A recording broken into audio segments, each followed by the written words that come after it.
ఏమండి, కళ్యాణికి స్వప్నకి నిశ్చితార్థం కూడా జరిగిపోయిందండి. ఏంటండి నిమ్మకు నీరెత్తినట్లు ఊ కొడితే ఏంటి అర్థం? అసలు మీ తండ్రి కూతుళ్ళు ఏమనుకుంటున్నారండి? సింధు అంటే చిన్నపిల్ల. కథల్లో చదివినట్టు, సినిమాల్లో చూసినట్టు జీవితంలో కూడా జరుగుతుందనే భ్రమలో ఉంటే ఉండొచ్చు. కానీ అనుభవం, విచక్షణ, జ్ఞానం అన్నీ ఉన్న మీరు కూడా మీ కూతురు తానా అంటే తందానా అంటూ వంత పాడుతున్నారు. అసలేంటండి? కళ్యాణికి స్వప్నకి జరగబోతుంది బొమ్మల పెళ్లి కాదండి. తెలుసు సులోచన, అందుకే ఏం చెయ్యాలా అని ఆలోచిస్తున్నాను. మీరలానే ఆలోచిస్తూ ఉండండి. నిశ్చితార్థం జరిగినట్టే వాళ్ళ పెళ్లి కూడా జరిగిపోతుంది. ఏడాది తిరగకుండానే ఆ స్వప్నకి కడుపు పండి ఓ బిడ్డని కూడా కంటుంది. మన సింధు మాత్రం మూడులా ఒంటరిగా ఉండిపోతుంది. సులోచన, ఏమిటా మాటలు? మాటలు కాదండి, నా గుండెల్లో రగులుతున్న మంటలు. ఎన్ననుకున్నాను, ఎన్నెన్ని ఊహించుకున్నాను. ఒక్కగానొక్క కూతురు, అది ఇష్టపడ్డ దాని బావతోనే దాని పెళ్లి జరిపించి మురిసిపోవాలనుకున్నాను. చిన్నప్పటి నుంచి బావా బావా అంటూ కళ్యాణ్ చుట్టూ తిరిగిన మన సింధు ఆ కళ్యాణికే భారీగా లక్షణంగా కాపురం చేసుకుంటుంటే చూసి మురిసిపోవాలనుకున్నాను. కానీ ఏదీ లేదు. అసలు మన సింధుకి పెళ్లి గీత ఉందో లేదో అర్థం కావటం లేదు. సులోచన, కన్న తల్లివి, అంత మాట అనొద్దు. పైన తదాస్తు దేవతలుంటారు. నాకు మాత్రం బాధగా లేదనుకున్నావా? నేను మాత్రం లోపల దిగులతో కృంగిపోవట్లేదనుకున్నావా? కానీ ఏం చేస్తా, మేనలుడు కదా అని కళ్యాణ్ మీద ఎన్నో ఆశలు పెట్టుకున్నాను. అల్లుణ్ణి చేసుకుందామని వాడి మీద లక్షలకు లక్షలు ఖర్చు పెట్టాను. కానీ చివరికి నా కూతుర్ని కాదని ఎవరో దిక్కుమాలి దానికి ఇష్టపడితే నేనేం చేయాలి? అక్షింతలు చల్లి ఆశీర్వదించండి. బాజా భజంత్రీలు వింటూ మురిసిపోండి. సింధు, అవును మమ్మీ, మీరు అక్షింతలు వేసి ఆశీర్వదించేది ఎవరినో తెలుసా? పెళ్లి కూతురిగా ఉన్న నన్ను, నా మెళ్ళో తాళి కట్టబోయే కళ్యాణ్ బావని. మీరు బాజా భజంత్రీలు వింటూ మురిసిపోయేది ఎవరి పెళ్లిలోనో తెలుసా? సింధు వెడ్స్ కళ్యాణ్, మా పెళ్లిలో. విన్నారండి దాని మాటలు? అవతల నిశ్చితార్థం కూడా జరిగిపోయాక మమ్మీ, టెన్షన్ పడొద్దని ఎన్నిసార్లు చెప్పాలి? ఆ పెళ్లి జరగని పెళ్లి. బావ నావాడు. ఫైనల్ గా ఈ సింధుకే దక్కుతాడు. సింధు? Yes dad. మమ్మీని చూసి అనవసరంగా మీరు కూడా దిగులు పడకండి. సౌందర్య స్కెచ్ చేసిందంటే అనుకున్నట్టుగా జరిగి తీరుతుంది. కాదంటాం లేదమ్మా, కానీ మీ అమ్మ భయపడటంలో కూడా అర్థం ఉంది. ఒకవేళ అనుకున్నట్లుగా జరగకపోతే? నో, జరుగుతుంది, జరిగి తీరుతుంది. బావని దక్కించుకోవడం కోసం నేను ఏమైనా చేస్తాను. మీ కూతురు పెళ్లి same day, same time, same ముహూర్తానికి మీ మేనల్లుడితోనే జరుగుతుంది.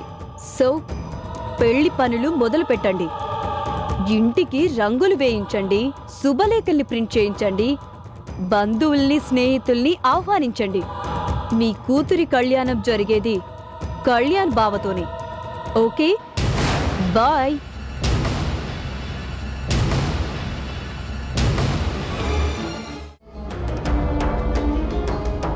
అమ్మా, ఇది చూడు. బాగుంది, కానీ దానికంటే ఇది సింపుల్గా ఉంది చూడు. ఓ నైస్. ఏం స్వప్న, ఇది నీకు నచ్చిందా? ఏంటి ప్రతిదానికి నీకు నిజంగా నచ్చితేనే ఓకే చేసేది. అబ్బా, ఎన్ని వెరైటీలు చూపిస్తే ఎలా రా సెలెక్ట్ చేసేది? దీన్నేమో మరీ ఓల్డ్ ఫ్యాషన్లా ఉంది అంటావు, ఇలాంటివి చూపిస్తే మరీ నార్త్ ఇండియన్ స్టైల్లా ఉంది అంటావు. ఇలాగైతే శుభలేఖల సెలెక్షన్ పూర్తయ్యేది ఎప్పుడు? నువ్వు చెప్పింది రైటేనమ్మా. ఇన్ని వెరైటీస్ చూపించినందుకే ఇంత కన్ఫ్యూజన్. సింపుల్గా చాయిసే లేకుండా స్వప్నం చూపించి నాకు నచ్చిందమ్మా అంటే ఓకే చేసినట్టు నేనే ఓ కార్డును చూసి ఆ కార్డును మాత్రం తెచ్చి చూపిస్తే ఈ పాటికి నువ్వు ఓకే అనేసేదానివి కదూ? విన్నావా రామ్ నీ ఫ్రెండ్ మాటలు? నాకు ఛాయిసే ఇవ్వడంట. అమ్మా, ఏదో మాట వరుస కన్నాను. నేను కూడా మాట వరుసకే అంటున్నాను లేరా. స్వప్న నీ ఛాయిసే కాదు, నా ఛాయిస్ కూడా. చూసావరా మా అమ్మ ఎంత మంచిదో? అన్నింటికీ తల ఊపితే అమ్మ మంచిది, లేకపోతే లేకపోయినా అనే మాట రానే రాదు. ఎందుకంటే నా మనసేంటో మా అమ్మకు బాగా తెలుసు. వెన్న పూసింది చాలేరా. స్వప్న ఇలా కాదు గాని అందరికీ స్ట్రాంగ్ కాఫీ తీసుకురా, తాగాక అప్పుడు సెలెక్ట్ చేద్దాం.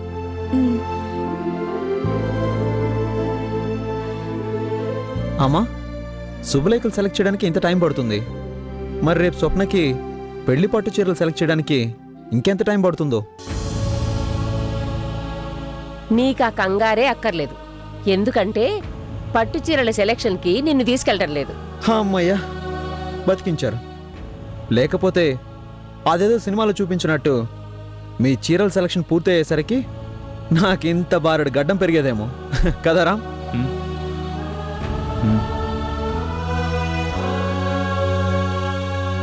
ఆంటీ,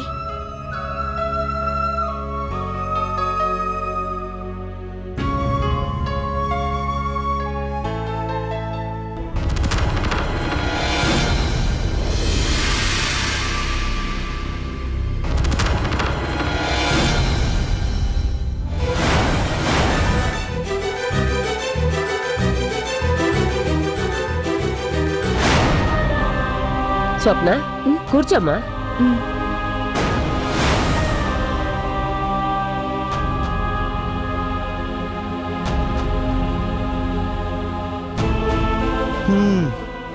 రామ్, ఇక లాభం లేదు కానీ నువ్వే ఓ మంచి కార్డుని తీసి సెలెక్ట్ చేయి.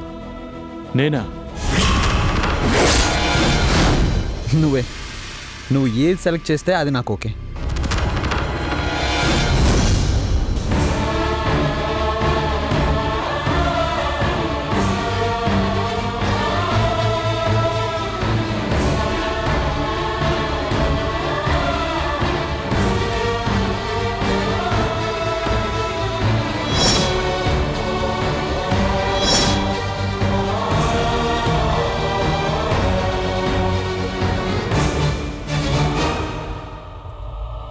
ఇది చూడు.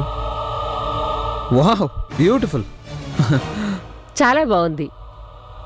ఏం స్వప్న, ఇది నీకు ఓకేనా?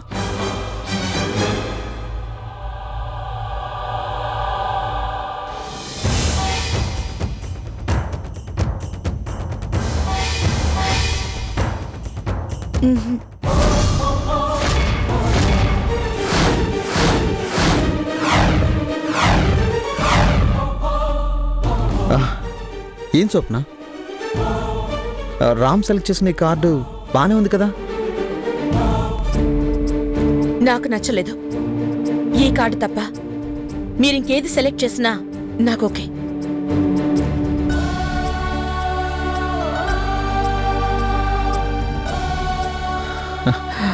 విన్నావరా, స్వప్నకి నేను సెలెక్ట్ చేస్తే తప్ప ఏది నచ్చదు. మరెందుకు ఆలస్యం, త్వరగా కానీ.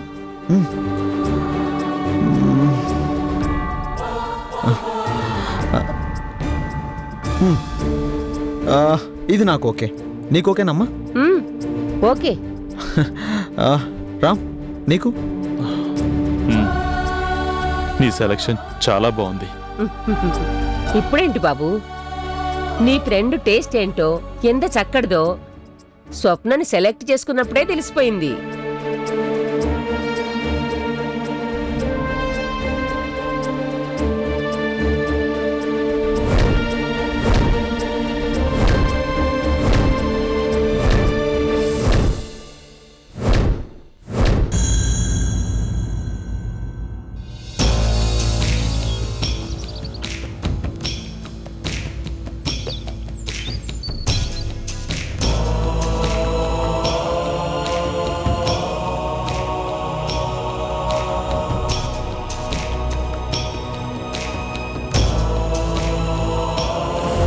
నచ్చలేదు. ఈ కార్డు తప్ప మీరింకేది సెలెక్ట్ చేసినా నాకు ఓకే.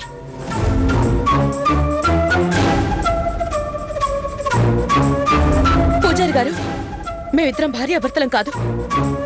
నాకింకా పెళ్లి కాలేదు.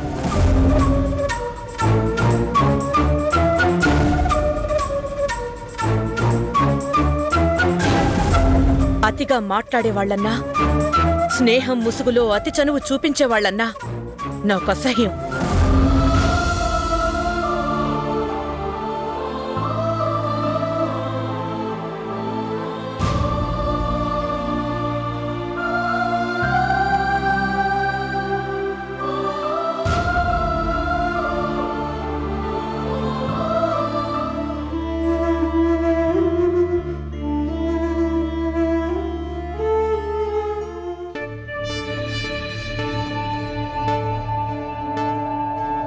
రామ్, రామ్,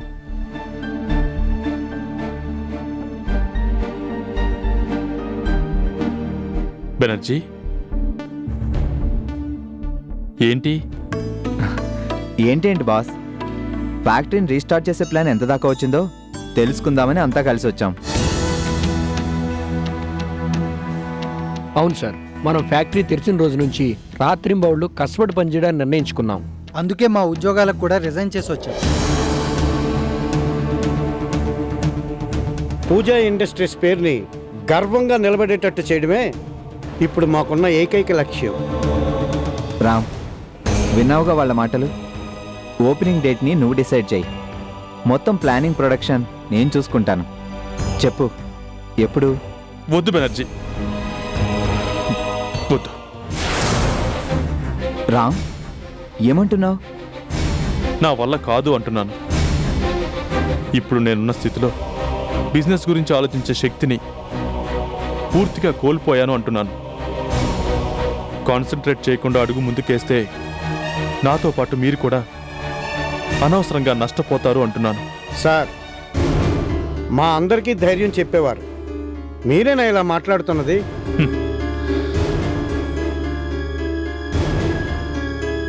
ధైర్యం అంతా బాగున్నప్పుడు అందరూ ధైర్యంగానే ఉంటారు.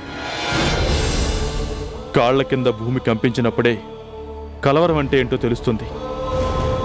కళ్ల ముందు భయంకరమైన సునామీ మృత్యువులా ముంచెత్తినప్పుడే గుండె జారిపోవడం అంటే ఏంటో అర్థమవుతుంది. తన సర్వస్వం చూస్తుండగానే కొట్టుకుని పోతే అప్పుడు విరక్తి అంటే ఏంటో అనుభవంలోకి వస్తుంది. ఆశ చచ్చిపోవడం అంటే, ఆసక్తి మృగ్యం అయిపోవడం అంటే ఏంటో అప్పుడు తెలుస్తుంది.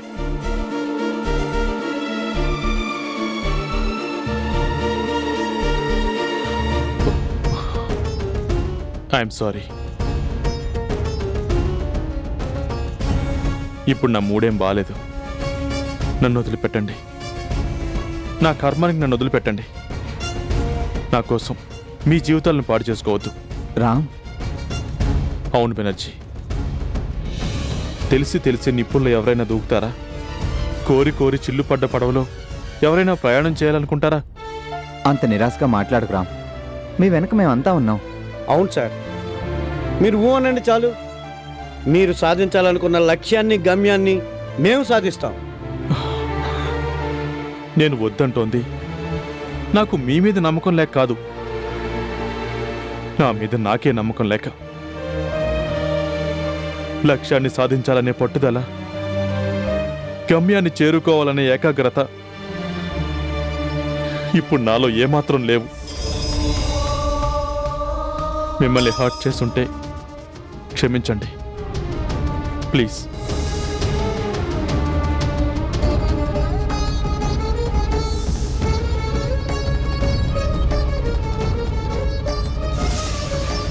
పెద్దడా, వాళ్ళందరూ నీ మీద అభిమానంతో ఎంతో ఆశగా వచ్చారురా. తెలుసమ్మా, వాళ్ళందరికీ నేనంటే ఎంత అభిమానమో తెలుసు. అందుకే నన్ను అవమానించే వాళ్ళు నష్టపోకూడదనే పంపించేశాను. పంపించేసి ఏం చేద్దామనరా? ఇలా ఎన్నాళ్ళు బాధగా నిరాశగా నీలో నీవి కుమిలిపోతూ ఉంటావు? చెప్పు, ఎన్నాళ్ళురా? బ్రతికినన్నాళ్ళు, ప్రాణాలతో మిగిలి ఉన్నన్నాళ్ళు. అయ్యో, ఏం మాటలు రావి.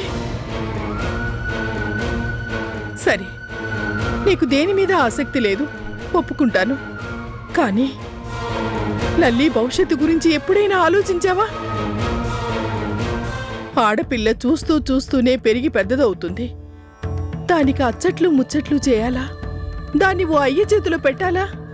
పోట్లు కాకపోయినా కనీసం లక్షలైనా ఖర్చు పెట్టి దాని పెళ్లి వేడుకను ఘనంగా జరిపించాలా? అమ్మా, అవునరా, అమ్మని ఆడదాన్ని కాబట్టి ముందు చూపుతో ఆలోచించి చెప్తున్నాను. ఇప్పటికైనా నా మాట విను. నిన్నటి బాధ రేపటి భవిష్యత్తుకి అడ్డుగోడ కాకూడదు. అందుకే మళ్ళీ నువ్వు బిజీ కావాలనేది. పనిలో పడితే ఆదాయం పెరుగుతుంది, నీ మనసు కుదుట పడుతుంది. అదృష్టం బాగుండి ఏనాటికైనా అర్చన తిరిగొస్తే నిన్ను చూసి తప్పకుండా సంతోషపడుతుంది. అర్చన తిరిగి రావడం జరగదమ్మా. ఎందుకు జరగదు? ఇలా జరుగుతుందని ఎప్పుడైనా అనుకున్నావా? మరి అలా జరుగుతుందని ఎందుకు ఆశపడకూడదు? పెద్దాడా, నేను మీ నాన్నగారు ముసలాళ్ళమయ్యాం. ఎప్పుడు రాలిపోతామో మాకే తెలియదు. అమ్మా, అందుకేరా చెప్పేది, మన కోసం మనం బ్రతికేది కొన్నేళ్ల వరకే. ఆ తర్వాత పిల్లల కోసమే బ్రతకాలి. తప్పదు. గుండెల్లో ఎన్ని బాధలున్నా, నిరాశ నిస్పృహ మనసుని కృంగదీస్తున్నా, కన్న బిడ్డల కోసమే కన్నీళ్లు దాచుకుని చిరునవ్వుతో ప్రతిరోజు వాళ్లకు గుడ్ మార్నింగ్ చెప్పాలి. నిన్ను కన్న తల్లిగా ఇన్నేళ్ళు నేనలా చేస్తూనే వచ్చాను. మరి నువ్వు నీ కన్నబిడ్డలన్నీ కోసం నువ్వేం చేస్తావో నీ ఇష్టం.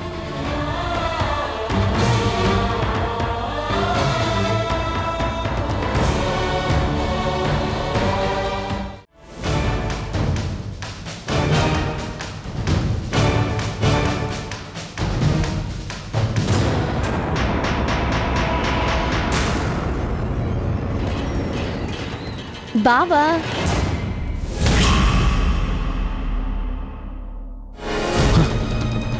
ఎందుకొచ్చావు? అదే మాట బావా, నేను మీ ఇంటికి రాకూడదా? రాకూడదు. మీ నాన్నే చెప్పాడు కదా, ఆ ఇంటి మీద కాకి కూడా ఈ ఇంటి మీద వాలదు అని. పో బావా, డాడీ ఏదో కోపంలో అంటే నువ్వు కూడా సీరియస్గా తీసుకుంటే ఎలాగా? సింధు, మాట పడ్డవాడికే తెలుస్తుంది మనసుకు తగిలిన గాయం ఏంటో. బావా, తప్పో ఒప్పో జరిగిపోయింది. మా డాడీ తరపున నేను సారీ చెప్తున్నాను, వదిలే. అవసరం లేదు, నాకు ఎవరి క్షమాపణలు అక్కర్లేదు. ఒక్కసారి కట్ అనుకున్నాక మొత్తం కట్, అంతే. ఏంటి బావా నువ్వు? కట్టని ఒక్క మాట అనగానే రక్త సంబంధం కట్ అయిపోతుందా? ఏదో చిన్నప్పటి నుంచి అనుకున్నాం కాబట్టి, ఐ మీన్ ఏదో నేను మా వాళ్ళు ఆశపడ్డాం కాబట్టి నువ్వు కాదన్నందుకు మొదట్లో కోపం వచ్చింది. ఆ ఉక్రోషంలో ఏవేవో పిచ్చి పిచ్చి పనులు చేశాను. ఆ తర్వాత ఒంటరిగా కూర్చుని ఆలోచిస్తే జరిగిన దాంట్లో నీ తప్పేమీ లేదని అర్థమైంది. Marriages are made in heaven అంటారు.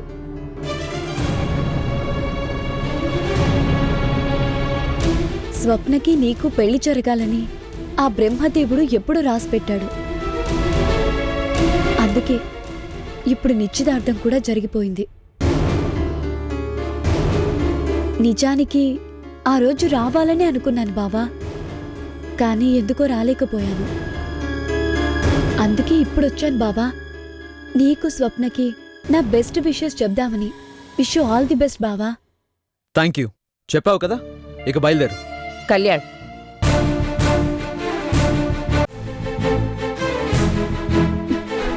చూసావా చూసావా అత్త, కంగ్రాట్స్ చెప్దామని వస్తే బావ నన్ను ఎలా కసిరి కొడుతున్నాడో.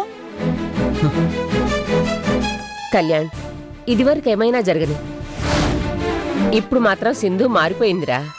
లేకపోతే మీ నిశ్చితార్థం జరిగిందని తెలిసాక కూడా మన ఇంటికి ఎందుకు వస్తుంది చెప్పు?